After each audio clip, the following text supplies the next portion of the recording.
Balochistan. You may have never heard of it, or maybe caught a glimpse of it in a Hollywood blockbuster, but the place is a hot destination for intelligence services from around the globe. Balochistan is of big geopolitical importance, where major world powers have interests. Balochistan is sitting at the crossroads of oil and gas pipelines coming from Central Asia, Iran, and elsewhere. The Iran-Pakistan pipeline, the Turkmenistan-Afghanistan, Pakistan-India pipeline, not to mention that Balochistan itself has its energy resources. Besides, its Gwadar port, and it's right here, is the access point of Chinese commercial shipping to the Indian Ocean and on to Africa. Investigative journalist Eric Draitser tells me some world powers might be interested in keeping it that way.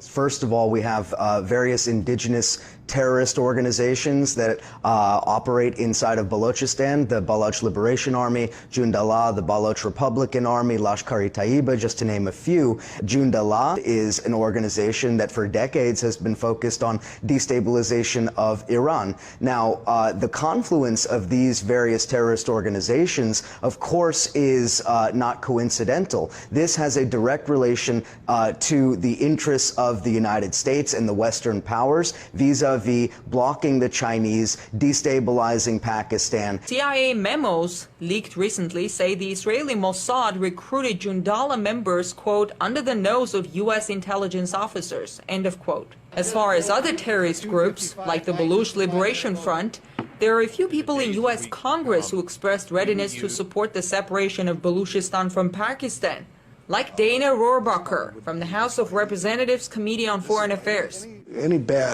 Anything that's coming up right now that the Pakistanis don't like about our attitude is being caused by actions taken by their government. The United States knows they cannot compete with China economically or industrially, so they have to stunt China's development through these various subversive tactics. They're willing to engage with various terrorist networks that they've had for many, many years, if not decades, in order to try to make the Chinese stall in their economic development. So allegations that some global powers may be stoking violence in a place like Balochistan for their geopolitical interests are quite disturbing and raises the question whether pipeline wars are a reality. In Washington, I'm Ganesh Chekyan.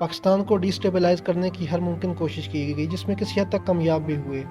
ملک قرضوں میں ڈوبتا گیا، مہنگائی بلند ترین سطح پہ پہنچ گئی، غیر ملکی کمپنیاں پاکستان چھوڑتی گئی، نئے انویسٹر پاکستان آنے سے گریز کرنے لگے۔ جن 15 سالوں میں دنیا کے پسماندہ ترین شہر موسٹ ڈیولپڈ سٹی بن گئے، ان 15 سالوں میں ہم سڑکوں سے لاشیں اٹھانے میں ہی مصروف رہے۔ ہمارے 70,000 شہری خودکش دھماکوں کی لقمہ اجل بن گئے۔ ایک طرف امریکہ ڈو مور کا مطالبہ کرتا تو دوسری طرف پاکستان پہ نئی سے نئی سنگین پابندیاں بھی لگاتا جاتا، پاکستان کو دنیا میں موسٹ ڈینجرس پلیس ظاہر کرتا اور خود ہی پاکستان کے مختلف علاقوں میں ڈرونز اٹیک بھی کرتا۔ پاکستان کو وار آن ٹیرر کی مد میں چند ارب ڈالر تو ملے، لیکن اس سے زیادہ ہمارا جانی، مالی اور معاشی نقصان ہوا۔ پاکستانی افواج کو قبائلی علاقوں سے اپنے شہریوں کو نکال کے سارے علاقے میں دہشت گردوں کے خلاف آپریشن کرنا پڑا۔ پاکستانی افواج کے ہزاروں جوانوں نے اس قوم کو اپنی جانوں کے نذرانے پیش کیے۔ پاکستانی قوم اپنے قبائلی بھائیوں کی قربانیوں کی ہمیشہ مقروض رہے گی جنہوں نے پاکستان کی خاطر اپنا گھر بار چھوڑا۔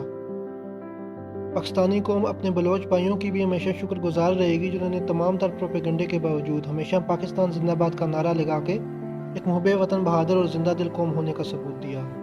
دنیا کی ساری قوتیں پاکستان کو کمزور کرنے کی سر توڑ کوششیں کر کے تھک چکی، لیکن پاکستان پھر بھی دنیا کے نقشے پہ قائم ہے۔ آج اگر پاکستان امریکہ کی آنکھوں میں آنکھیں ڈال کے ایبسولوٹلی ناٹ کہتا ہے تو اس کے پیچھے تاریخ سینکڑوں المیے اور ہزاروں جانوں کے نذرانے رکھتی ہے۔ Do your duty, but at sacred God. There is no power on earth that can undo Pakistan. Pakistan zindabad.